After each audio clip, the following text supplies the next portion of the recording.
जय माताजी। आप सर्वोने हृदयपूर्वक जय माताजी। जय श्री कृष्ण। जय श्री स्वामीनारायण। देवी भागवत पुराण अनुसार माता कालरात्रि अभय वरदान थी ग्रहोना अवरोधोने दूर करे छे। व्यक्तिने आकस्मिक कटोकटीथी राहत मळे छे। दुर्गाजीनुं सातमुं स्वरूप माता कालरात्रि छे। તેમનો રંગ કાળો હોવાને લીધે તેઓ કાલરાત્રિ તરીકે નામના પામ્યા છે। અસુરોના રાજા રક્તબીજનો વધ કરવા માટે દેવી દુર્ગાએ પોતાના તેજથી માતા કાળરાત્રિને ઉત્પન્ન કર્યા હતા। તેમની પૂજા શુભ ફળદાયી હોવાને લીધે તેમને શુભંકારી પણ કહે છે। માન્યતા છે કે માતા કાલરાત્રિની પૂજા કરવાથી મનુષ્ય સમસ્ત સિદ્ધિઓ પ્રાપ્ત કરી લે છે। માતા કાલરાત્રિ પરાશક્તિઓ કાળા જાદુ ની સાધના કરતા જાતકોની વચ્ચે ખૂબ જ જાણીતા છે। માતાની ભક્તિથી દુષ્ટોનો નાશ થાય છે અને ગ્રહ બાધાઓ દૂર થઈ જાય છે। માતાનું આ સ્વરૂપ રિદ્ધિ સિદ્ધિ પ્રદાન કરે છે। માં કાલરાત્રિનું વાહન ગર્દભ એટલે કે ગધેડો છે, જે તમામ પ્રાણીઓમાં સૌથી સખત મહેનતુ અને નિર્ભય છે। માતા આ વાહન પર દુનિયા ફરે છે। દેવીનું આ સ્વરૂપ બધી રિદ્ધિ સિદ્ધિઓ પ્રદાન કરે છે। માતા તેના ભક્તોને આ સ્વરૂપથી કાળથી બચાવે છે, એટલે કે જે ભક્ત માતાના આ સ્વરૂપની પૂજા કરે છે તે અકાળે મૃત્યુ પામતો નથી। અસુરોનો વધ કરવા માટે માતા દુર્ગા કાલરાત્રિ બન્યા। દેવી કાલરાત્રિનું શરીર રાતના અંધારા જેવું કાળું હોય છે। તેમના વાળ વિખેરાયેલા છે અને તેમના ગળામાં વિદ્યુતની માળા છે।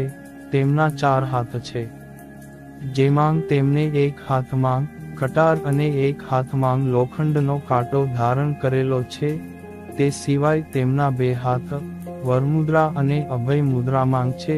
તેમના 3 નેત્ર છે તથા તેમના શ્વાસથી અગ્નિ નીકળતી હોય છે। માતા કાલરાત્રિની ઉત્પત્તિની કથા પ્રમાણે દૈત્ય શુંભ, નિશુંભ અને રક્તબીજે ત્રણેય લોકમાં હાહાકાર મચાવી દીધો હતો। રક્તબીજ ખૂબ જ શક્તિશાળી હતો। તેનો વધ બધા દેવતા મળીને પણ કરી શકતા નહોતા। રક્તબીજે શિવજીને પ્રસન્ન કરીને વરદાન પ્રાપ્ત કર્યું હતું। વરદાન પ્રમાણે જ્યાં અસુરના લોહીના ટીપા પડશે ત્યાં રક્તબીજની જેમ જ શક્તિશાળી દૈત્ય પેદા થઈ જશે।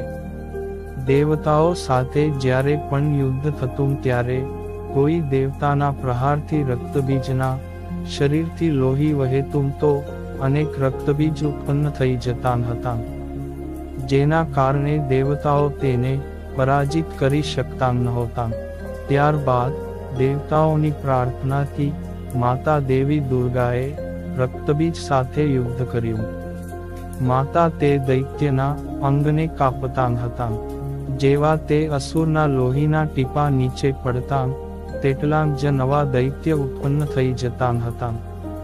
ત્યારે દેવીએ ચંડિકાને આદેશ આપ્યો કે હું જ્યારે તે રાક્ષસ ઉપર પ્રહાર કરું ત્યારે તમારે તેના લોહીને પી જવું, જેથી નવા રાક્ષસ ઉત્પન્ન થશે નહીં।